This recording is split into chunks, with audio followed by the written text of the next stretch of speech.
Nancy Culp lived a life that never quite fit the simple, cheerful image many viewers remember.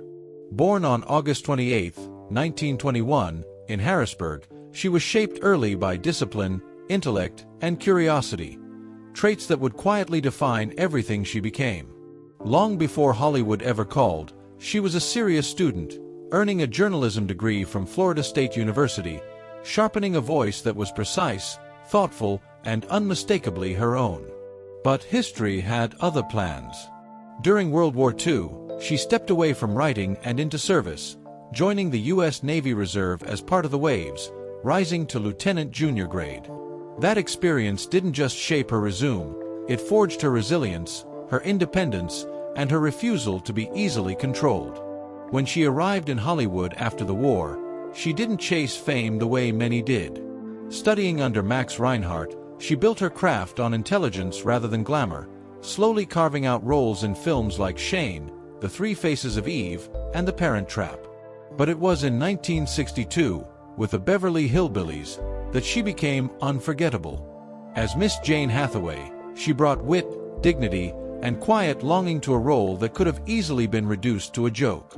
Opposite Buddy Ebsen's Jed Clampett, she became part of one of television's most beloved ensembles.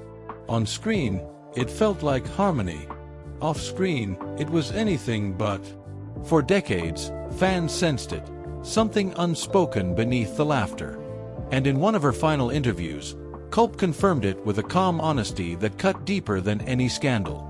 She admitted that the warmth audiences believed in simply wasn't her reality. Her conflict with Ebsen wasn't a single clash, but a pattern, one rooted in control, hierarchy, and a lack of respect she never forgot. She described an environment where her intelligence felt unwelcome, where her independence was treated as a problem rather than a strength. People say dislike, she revealed late in life, but hate is closer to the truth. It wasn't said with drama, it was said with the weight of someone who had carried that truth quietly for years. She stayed professional, did her job, delivered performances that earned Emmy nominations, but the emotional cost never fully left her. Off-screen, her life told a different story. A brief marriage in the early 1950s ended quickly, a decision that, at the time, required courage and a willingness to defy expectations. Later, she stepped even further outside the Hollywood mold, entering politics in 1984 as a Democratic candidate for Congress in Pennsylvania. She lost the race, but not her sense of purpose. For Culp, public service wasn't a performance, it was a continuation of the duties she had embraced during the war.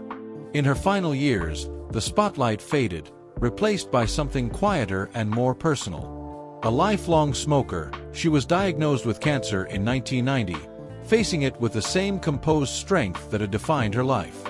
As treatments took their toll, the woman audiences knew for her sharp timing and gentle humor retreated into reflection.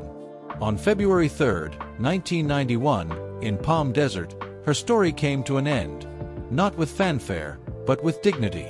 What remains is more than a character in reruns. Nancy Culp's final words didn't try to protect a myth, they dismantled it. She chose truth over nostalgia, honesty over comfort. And in doing so, she left behind something far more lasting than television perfection. A reminder that behind every laugh track, there are real people, real struggles, and sometimes, truths that only surface when there's nothing left to lose.